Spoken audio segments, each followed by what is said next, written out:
vocês. Meu nome é Felipe Evangelista. Sou o irmão mais velho do missionário Melquisedeque Mendonça. Ele esteve pregando nessa igreja, um jovem moreno, bonito, assim, parecido comigo, cheio da graça de Deus. Vim a convite da nossa irmã Ilma. Antes de pregar, a Ilma, pastor, ela tomou conta de mim sempre quando minha mãe, pastora da Cristina, ia viajar e deixava a nossa irmã Ilma sob incumbência de tomar conta de mim. Eu sempre tive mais medo dela do que respeito. Hoje eu tenho mais respeito do que medo. E reconheço Deus na vida dela. Em reverência, não a mim, mas a palavra de Deus, que ela é santa, se coloque de pé. Abra sua Bíblia no livro de Cântico dos Cânticos, capítulo de número 1.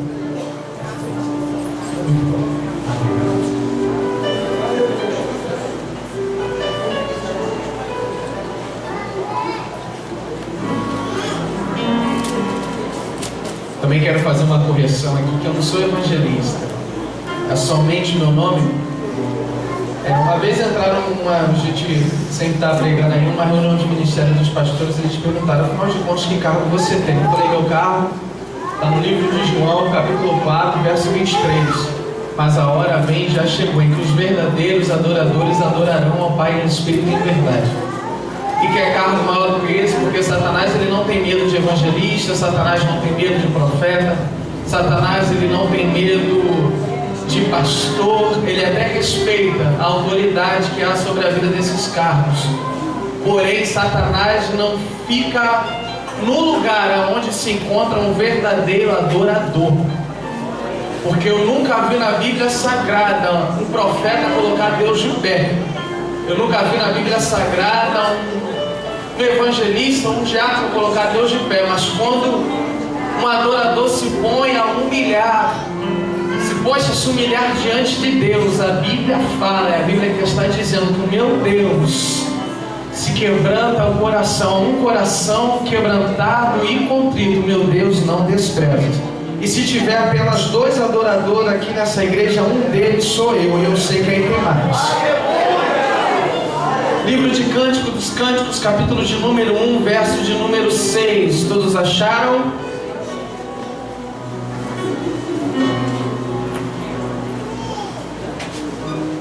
Não olheis o eu ser morena, porque o sol resplandeceu sobre mim. Os filhos de minha mãe se dignaram contra mim e me puseram por guarda de vinhas. A vinha que me pertence, essa eu não pude guardar. Eu vou repetir porque você tem que entender isso. Não olheis o eu ser morena, porque o sol resplandeceu sobre mim. Os filhos de minha mãe se dignaram contra mim e me puseram por guarda de vinhas. A vinha que me pertence, essa eu não pude guardar. Coloque a sua Bíblia no banco. Olha para o crente mais bonito que está perto de você, o crente mais bonito. Eu vou ficar aqui perto do pastor. E diga para ele assim: a chave da porta dos céus. Não, diga mais alto: a chave da porta dos céus está sobre os seus lábios. Portanto, para que o céu se abra, é necessário o teu glória e o teu aleluia. Pergunta para ele: quer que o céu se abra?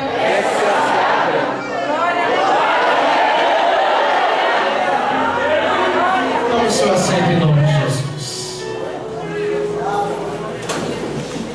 Foi me passado um tema sobre sacrifício. Abraão sacrificou, e estamos no último dia de campanha. Eu acho que você com certeza já deve ter ouvido muito falar e aprendido sobre Abraão. A saber que o segundo Adão também sacrificou, que foi Cristo. Obrigado, abençoado. A saber que o segundo Abraão também sacrificou, o segundo Adão sacrificou, e foi Cristo, foi o sacrifício vivo. Hoje o nosso corpo ele é oferecido em sacrifício a todo momento. Você deve estar se perguntando, mas por que, Felipe, você leu essa passagem de Cântico dos Cânticos, capítulo 1, verso 6? Eu te prometo que até o final do culto você vai entender, mas eu preciso muito, mas muito da sua atenção, muito mesmo. Até porque eu sou apenas um simples levita, gosto de pregar sim. Porém, fui chamado para fazer uma grande obra e adoro louvar. Então eu preciso que você preste bastante atenção e que você interaja comigo, porque eu não gosto de monólogo, falar sozinho.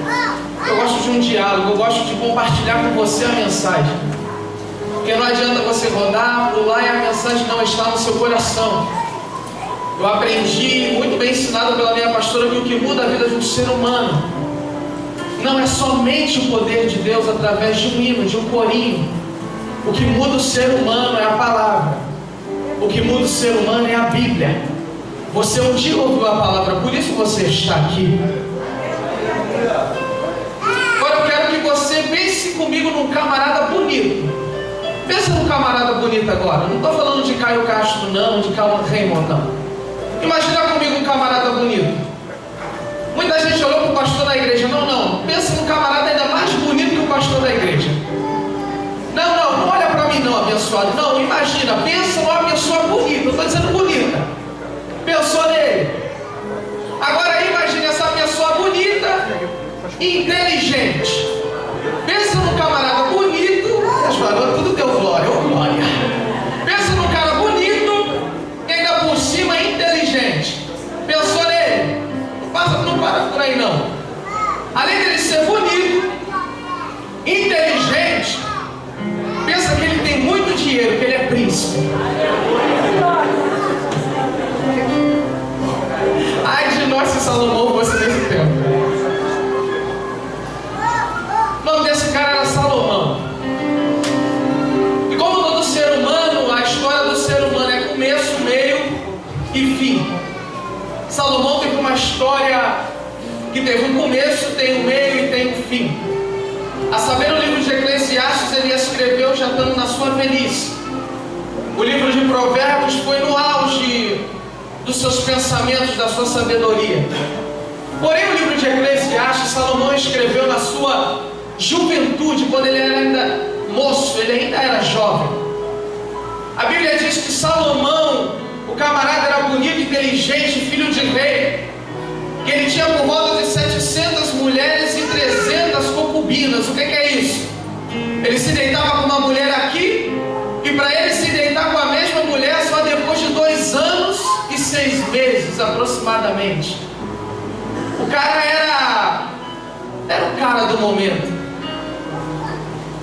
E ele escreve o livro de Eclesiastes no final da sua vida, porém o livro de Cântico dos Cânticos, no comecinho do seu trajeto, apesar de todas as mulheres do reino existir, não adianta. A gente aprende que o camarada ele pode ser o mais safado que existe, mas um dia ele se apaixona por uma mulher que vai dar jeito nele. Não é verdade? O camarada pode aprontar, mas um dia ele conhece uma mulher que dá jeito nele. Não foi diferente, Salomão. Ele conheceu uma mulher que tinha algo especial nela. E eu parei para me perguntar: Deus, me ajuda a entender o livro de Cânticos, porque eu preciso que tu fale comigo. E Deus me explicou muita coisa na Bíblia Sagrada. Quantos querem ouvir, digam amém? Amém. No meio da sua beleza, da sua inteligência, Salomão um dia deu naquele de querer plantar vinhas. E Salomão compra uma fazenda muito grande em Baal-Amon. Só que ele era rei, ele não podia estar todo momento lavrando a terra, cuidando da terra. Então ele aluga essa fazenda para uma família, a qual a Bíblia não identifica os irmãos, não identifica o nome do pai.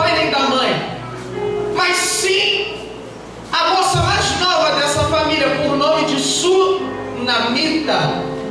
Sunamita significa aquela que é morena como as tendas de Quedar. E eu falei, Deus, me ajuda a entender por que Salomão se apaixonou e escreveu esse livro em especial por essa moça. Salomão aluga essa fazenda para essa família. Essa família podia comer o melhor, beber o melhor, viver o melhor da terra, e em troca, aquela família sempre tinha que apresentar os frutos do trabalho toda vez que o rei solicitasse. Preste atenção para você entender o negócio. De tempo em tempo, Salomão ia visitar as vinhas ou a fazenda que ele tinha em Baal-Amon, e aquela família, para permanecer morando ali, comendo o melhor da terra, tinha que apresentar o trabalho ao rei Salomão. Escute isso. Mas até agora você ainda não entendeu por que é que sunamita é tão agraciada e apreciada assim pelo rei. O rei uma vez usou de inteligência. Salomão se desposou da sua glória e se vestiu, se transformou em um simples pastor. Sabe aquela história de que o camarada está trabalhando, só que isso é só enquanto o patrão está por perto. E quando o patrão sai de perto, o camarada relaxa, acha que está enganando alguém. E o patrão sai de perto e o camarada faz as coisas do jeito que quiser. Bom, Salomão saberia que enquanto ele estivesse ali, as pessoas iriam mostrar serviço. Mas o rei então se veste de pastor, se transforma em pastor, porque ele queria saber a fidelidade da qual ele investiu o trabalho àquela família. Salomão se transforma em um pastor, se camufla, entra no meio da fazenda dele e começa a observar o trabalho daquela família. Você leu no livro de Cântico dos Cânticos, capítulo 1, no verso 6, que Sunamita dá uma explicação, dizendo que os filhos da mãe dela se indignaram contra ela. Pois bem, os filhos de minha mãe são os meus. Quantos estão entendendo a mensagem? Os filhos de minha mãe são os meus irmãos. Se indignaram contra ela. Você já parou para prestar atenção na palavra indignar? Significa falta de dignidade. Alguma coisa Sunamita fez para que os irmãos dela se indignassem contra ela. E alguma coisa Sunamita também fez para chamar a atenção do rei dentre todas as mulheres que existiam no reino. Tem alguém vivo aqui? Diga amém. Amém. Qual o seu nome, abençoado? Fica de pé, em nome de Jesus. Vem cá me ajudar a pregar. A Bíblia vai dizer que os filhos da mãe dela se indignaram contra ela. Pois bem, dignidade é eu olhar no teu olho e não ter nada contra você. É eu não ser maior e nem é eu estar tete a tete, fidelidade no olhar.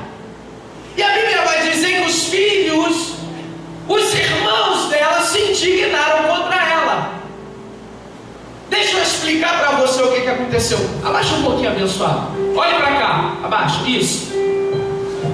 Enquanto eu estou da mesma altura que ele, do mesmo nível que ele, eu posso olhar nos olhos dele sem nenhum problema. Os irmãos já estão entendendo? Digam amém? Amém. Porém, se ele levantar, eu já não o consigo olhar. Agora eu te pergunto, a indignação é de quem está em cima ou de quem está embaixo? A indignação é de quem subiu ou de quem ficou para trás na história? Está entendendo? Porque tem muita gente indignada com você? Está entendendo por que você às vezes é caluniado, apedrejado? É porque você cresceu e tem muita gente que começou com você, ficou para trás na história, mas até aqui você chegou e tem muita gente indignada por causa disso. Sabe por que tem muita gente que não consegue olhar mais nos teus olhos? Estão indignados com o que Deus está fazendo na tua vida. Se estão te caluniando, agradeça. É porque você tem algo diferente.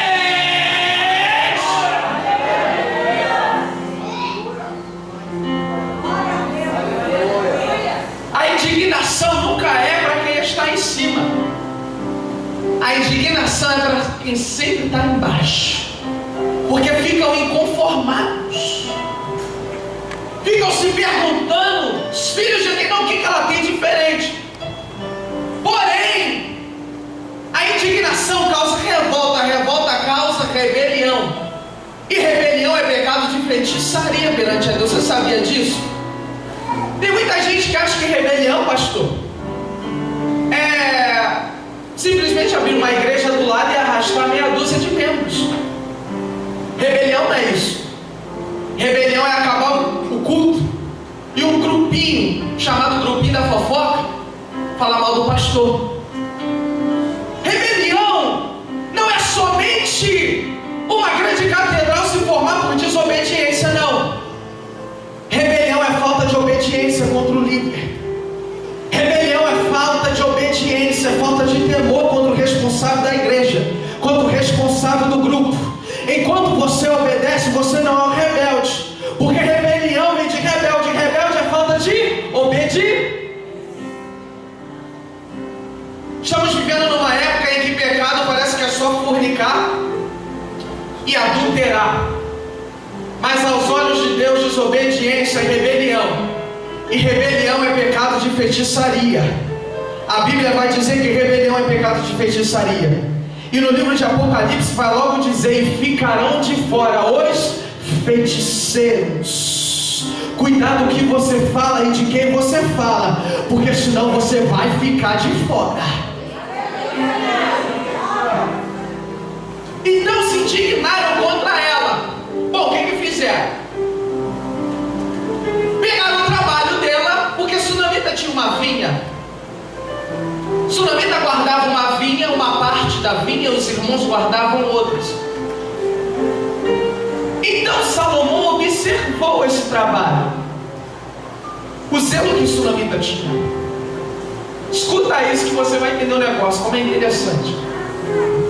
Salomão estava observando tudo, porém Sunamita não sabia, e nem os irmãos, que o pastor que os observava, nada mais e nada menos era que o rei Salomão, vestido de pastor. Então os irmãos se indignaram contra Sunamita. Por quê? Porque aquele que faz o trabalho bem feito, seja na terra ou seja em qualquer lugar, por mais que demore tempo, porque resultado não é de uma hora para outra, o negócio acontece. Então a vinha de Sunamita era mais bonita, era mais frondosa, e isso indignava os irmãos. Então o que os irmãos fizeram? Bom, já que a bonita quer fazer melhor do que todo mundo, então deixa ela também fazer a nossa, deixa ela também cuidar da nossa. Não é assim que funciona o negócio às vezes também na igreja? Ninguém quer fazer, mas quando você pega para fazer, tem uma cambada que vai e fala justamente daquilo que ninguém queria fazer. Na maioria das igrejas é a parte da cantina. Ninguém quer fazer, mas quando alguém se oferece para tomar a frente e fazer, todo mundo reclama, todo mundo critica. Mas o interessante era que ninguém queria fazer. Mas quando surge um que quer fazer e muda a diferença, porque para fazer só basta a ajuda de um, que é a de Deus. E eu mais Deus, eu sou a maioria. A Bíblia vai dizer que pode um exército se levantar. Se eu tiver com Deus, 1000 vai cair ao meu lado e 10.000 à minha direita. Basta ser um, mas basta estar com Deus que o negócio acontece.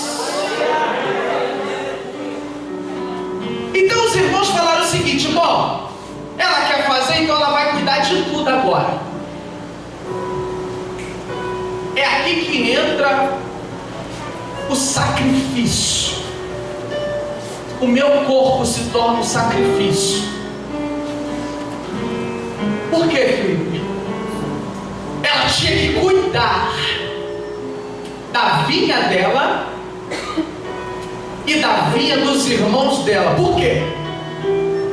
Porque o rei, quando viesse pedir conta do trabalho, eles podiam perder a fazenda, podiam perder a casa, podiam perder aquilo que deixava eles dormir em paz, se não prestasse conta com o rei.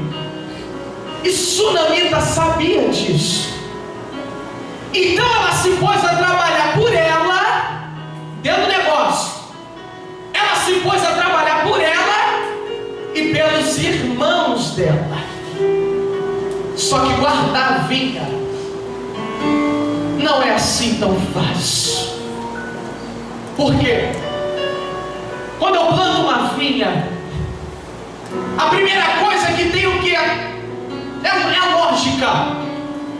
Eu tenho que plantar no lugar onde o sol bata constantemente, porque a vinha é o lugar onde são produzidas uvas. E a uva, para quem conhece, ela fabrica o vinho. A uva ela é doce, ela tem muito açúcar, e para a produção do açúcar precisa-se de uma grande quantidade de sol para a realização imediata da fotossíntese, que nada mais é do que o sol quando bate nas folhas e a terra puxa água. E isso tem que ser constantemente, ou seja, eu tenho que estar debaixo do sol dia após dia. Entenda o negócio. Plantar uva se necessitava de um sacrifício muito grande. A primeira coisa que o sunamita tinha que fazer ao plantar uma vinha era retirar as pedras. Fala assim, retirar as pedras.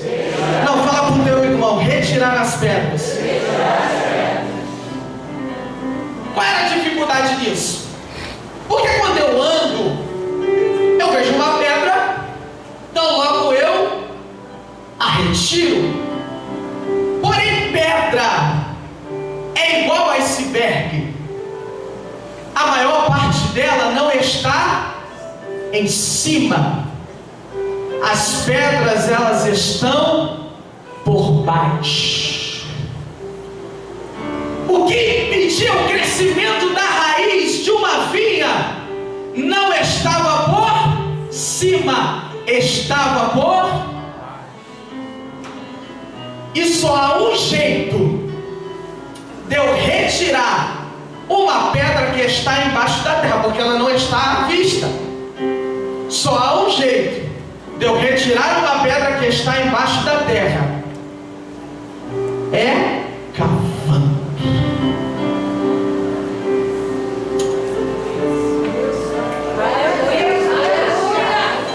Não, você não entendeu, eu vou repetir. Só há um jeito de retirar a pedra que impede o crescimento de uma vinha, é cavando. E para eu cavar, qual é o movimento que eu faço?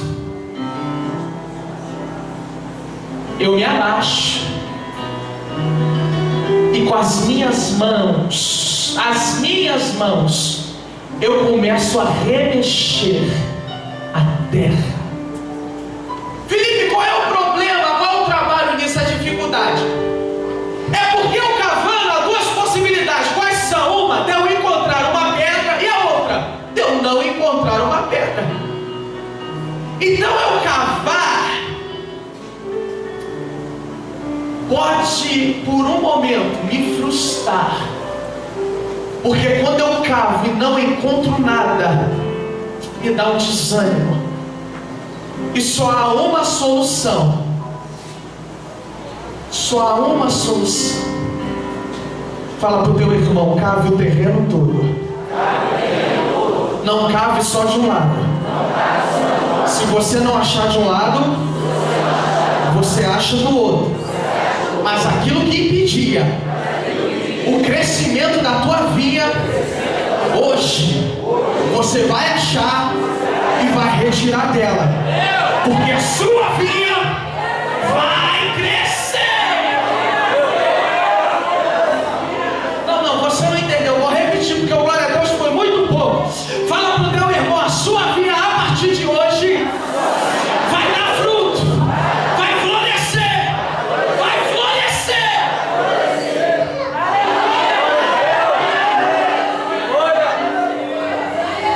Só que esse trabalho de cavar, não se esqueça, era debaixo do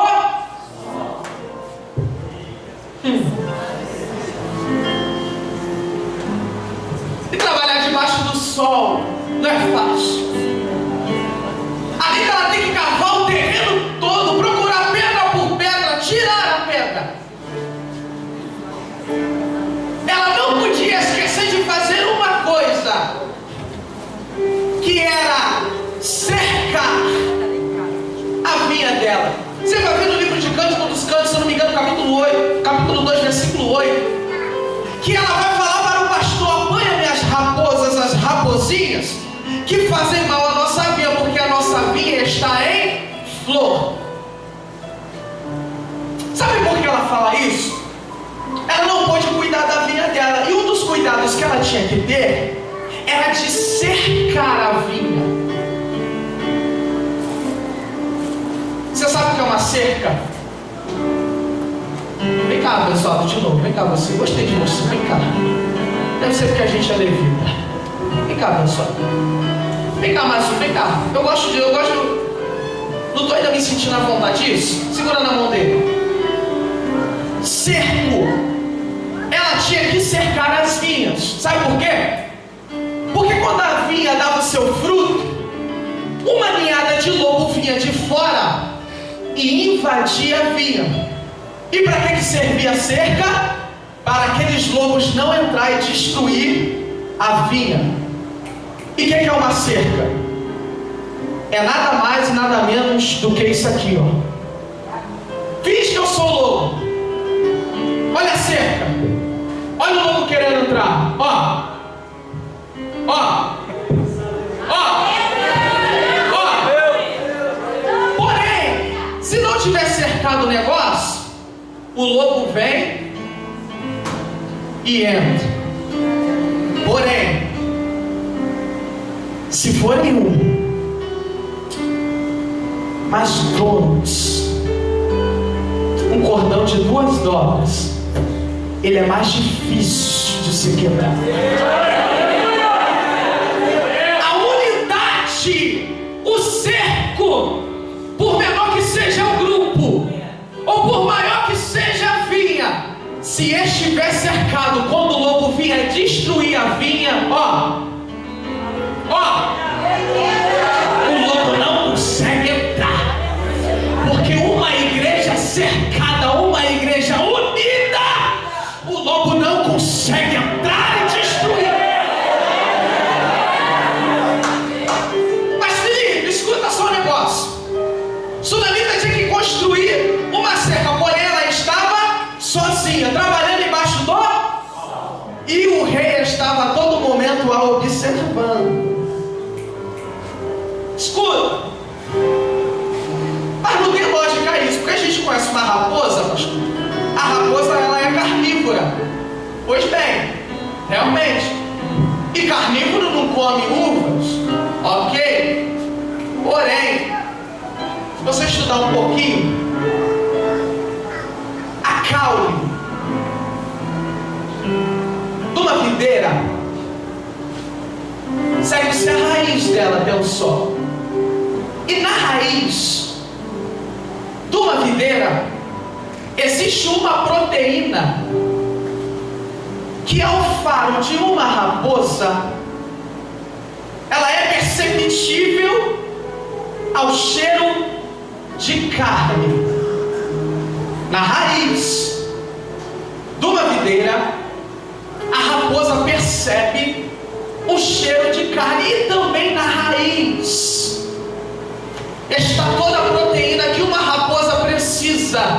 para sobreviver 3 dias de fome.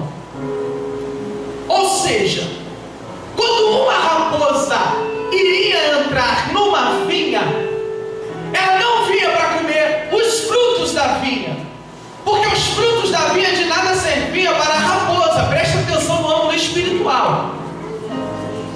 Porém, a raiz servia.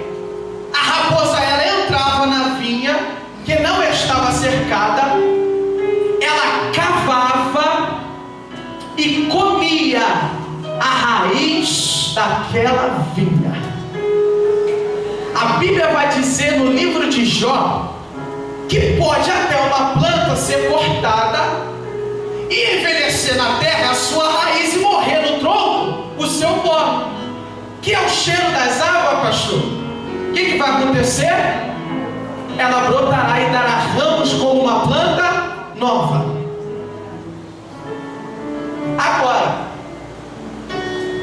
se a raposa conseguir entrar na vinha, cavar e comer a raiz, nunca mais, eu estou dizendo nunca mais, aquele vinhedo vai dar o fruto. Nunca mais. O jeito seria plantar outro por cima, porém nunca mais aquele vinhedo daria o fruto. Você está entendendo o valor da união de estar cercado? Porque a raposa a todo momento está querendo vir, não por causa da sua voz, não por causa do seu fruto, não por causa da sua palavra, não por causa do seu dinheiro, mas a raposa quer vir e destruir para nunca mais.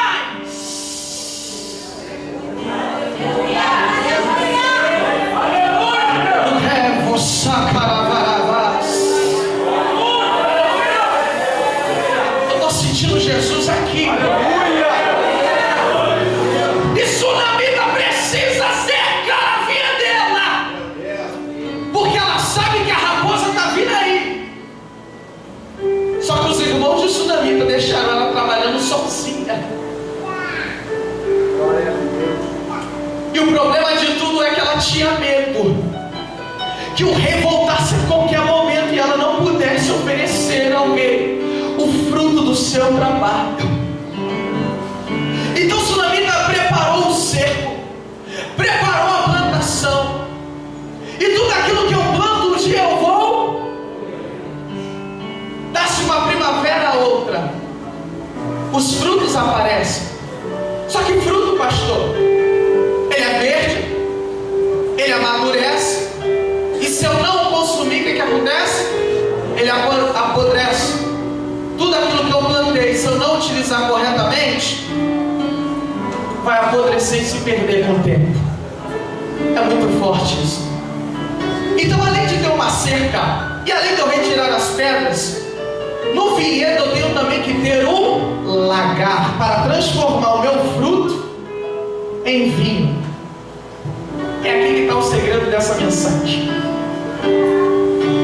O lagar era como se fosse um copo desse tamanho, nesse formato, só que um tamanho proporcional muito grande. E nele se colocavam uvas, e a pessoa incumbida de guardar a vinha pisava sobre as uvas a fim de produzir o sumo da uva, que é o vinho. Aqui está o segredo da mensagem.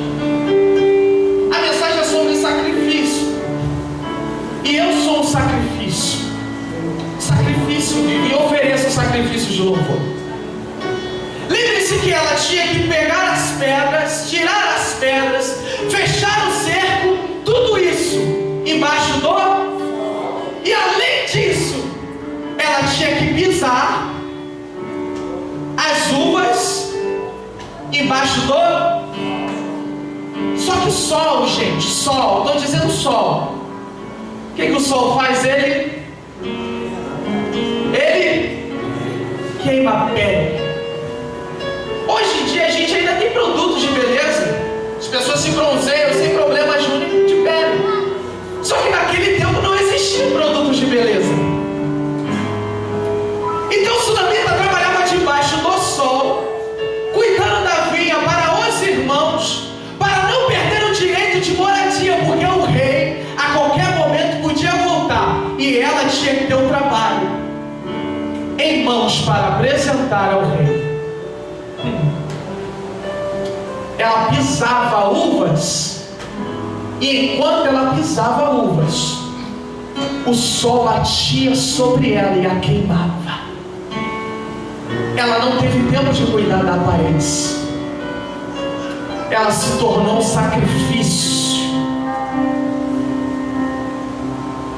E os irmãos dela brincando, os irmãos dela saíram da história, deixaram ela sozinha, trabalhando para o rei. E o rei?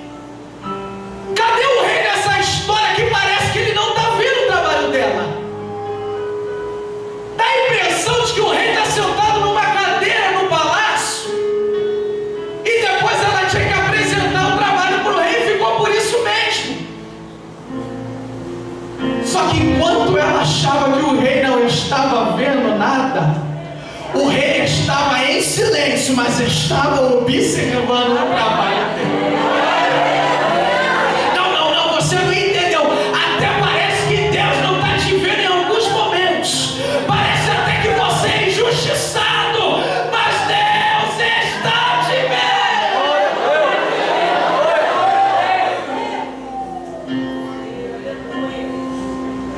Você acha que o rei se apaixonou por ela? Ninguém fica morena naquela época não prestava para o rei. Sabe por quê? As moças, para se apresentar ao rei, elas tinham que tomar durante 7 dias um banho de azeite. As moças que estavam no palácio estavam na mordomia, estavam à vontade para adentrar ao rei. Elas tinham cabelo bonito, elas tinham uma aparência bonita. Já sunamita, esquecida a todo momento, aparentemente debaixo do sol, trabalhando para o rei, pisando em uvas, mas o rei estava vendo ela. E quem trabalha pisando em uvas, escute, isso é muito forte, trabalha com uma veste branca, porque a veste branca é sinal de higiene, para nós evangélicos, sinal de santificação, separação, é sinal de higiene. Então logo você vai ver que o açougueiro usa branco, o enfermeiro usa branco, quem trabalha no lagar deveria usar um roupão branco, e a todo momento em que pisasse nas uvas, essa roupa não poderia ser manchada. Só que, pensa comigo, como eu vou pisar em uvas, e a uva é vermelha, produz um sumo vermelho, como eu vou pisar em uvas e não sujar a minha roupa? Bom, o que pisava era o pé dela. O segredo é pisar em uvas, porém não cair, porque quando eu caio, a minha roupa fica suja. Eu sei que negócio, falar contra pecado, eu sei que o povo não dá glória, mas pisar em uvas é arriscado, porque você corre o risco da sua roupa ficar suja, porque a todo momento um escorregão e você cai, suja a sua roupa, e você se torna impróprio para trabalhar no lagar.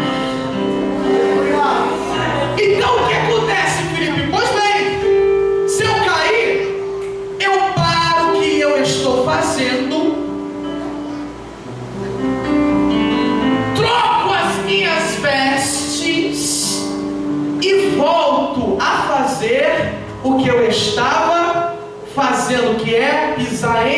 uvas.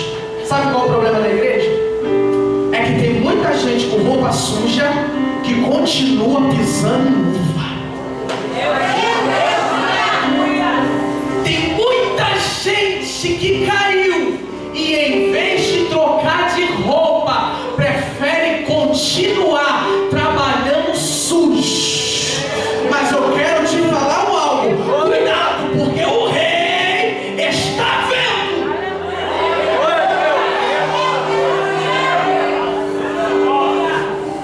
Sabe o que a Sunamita fez? Diz o historiador Flávio José. Como ela estava trabalhando sozinha, e quem trabalha sozinho não tem um equilíbrio, porque se você está comigo, está eu e você, um segura na mão do outro e fica difícil a gente cair. Machando, não é verdade? Só que ela estava sozinha. O que ela fez? Ela levantou um varal de um lado, levantou uma haste do outro e pôs uma corda atravessada. Então ela machava em uvas, segurando na corda. Lembra disso? Se as ondas do mar da vida quiserem te sufocar, o que você faz? Segura nas mãos de Deus e vai. Mas é difícil. Se a jornada é pesada e te pesa a caminhada, segura nas mãos de Deus e vai.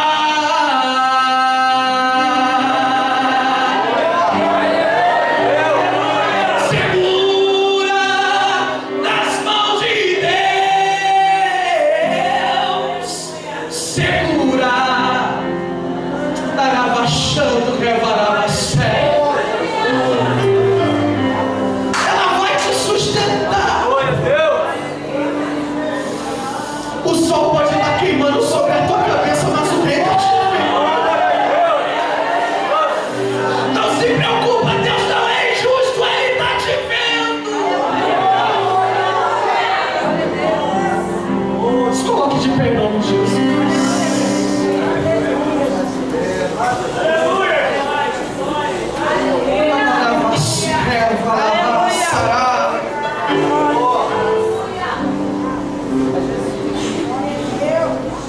Só que é difícil ver a justiça de Deus.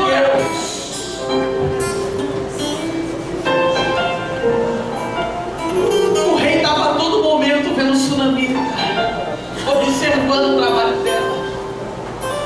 Ela ficou morena, ela ficou negra, e Sunamita vai se justificar. Não olheis por eu ser morena.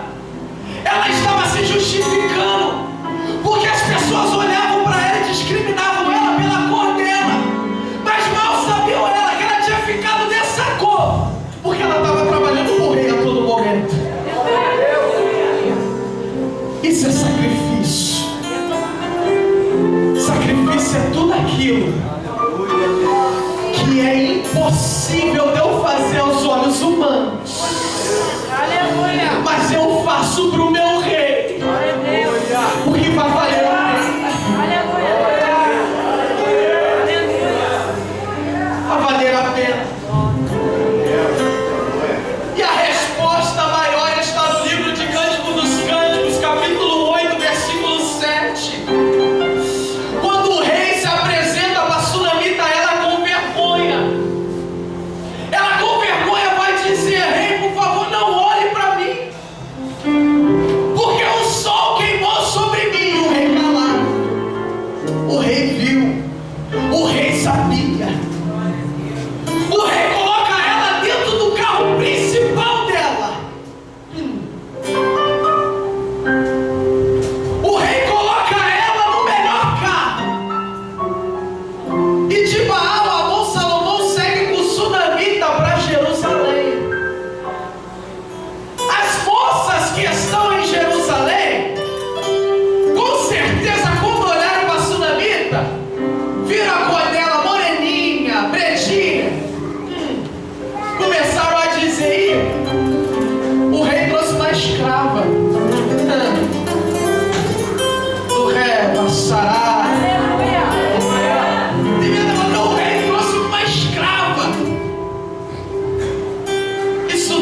só, não olhes para mim, porque eu sou morena. Ela se justificava: não olheis, isso foi culpa dos teus irmãos, eu estava trabalhando para ajudar eles, não olhe para mim. E o rei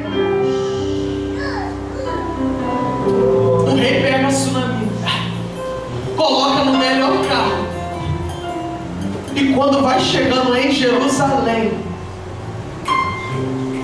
porque o rei prometeu que um dia iria voltar para ver o trabalho das obras das mãos, ele apresenta a Sunamita lá no livro de Cânticos, capítulo 8, versículo 7. E ele faz uma declaração de amor por ela. Ele vai dizer assim: as muitas águas não poderiam apagar o meu amor que eu tenho por essa mulher. Tá entendendo? As pessoas estão olhando para você e estão debochando de você. Acham que você está do lado do rei somente por estar. Mas o rei hoje traz uma justificação e está dizendo: as muitas águas não vão poder apagar o amor que eu tenho por você.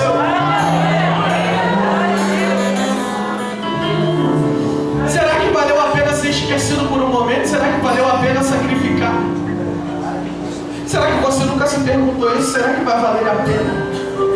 O meu trabalho, o meu esforço, a minha santidade.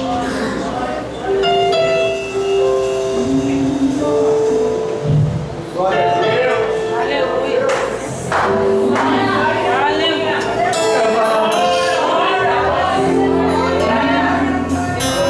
Compreendo os seus caminhos, mas te darei a minha canção, doces palavras te darei,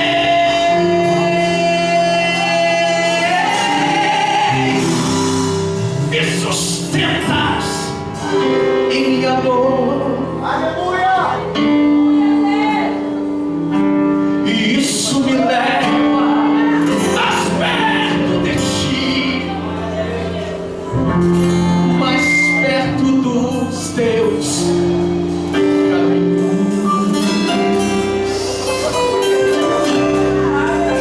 E ao redor de cada esquina, em cima de cada montanha, eu não procuro por coroa, nem pelas águas das fontes, desesperado te busco, presente para ti, e a visão da tua face é tudo que eu preciso.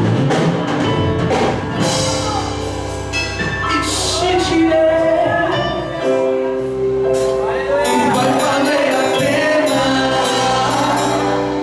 vai valer a pena, vai valer a pena mesmo. Tem alguém que quer fazer parte desse reino essa noite? Vai valer a pena. Tem alguém para Jesus aqui essa noite? Vem acender a bola. Vem que Jesus te chama.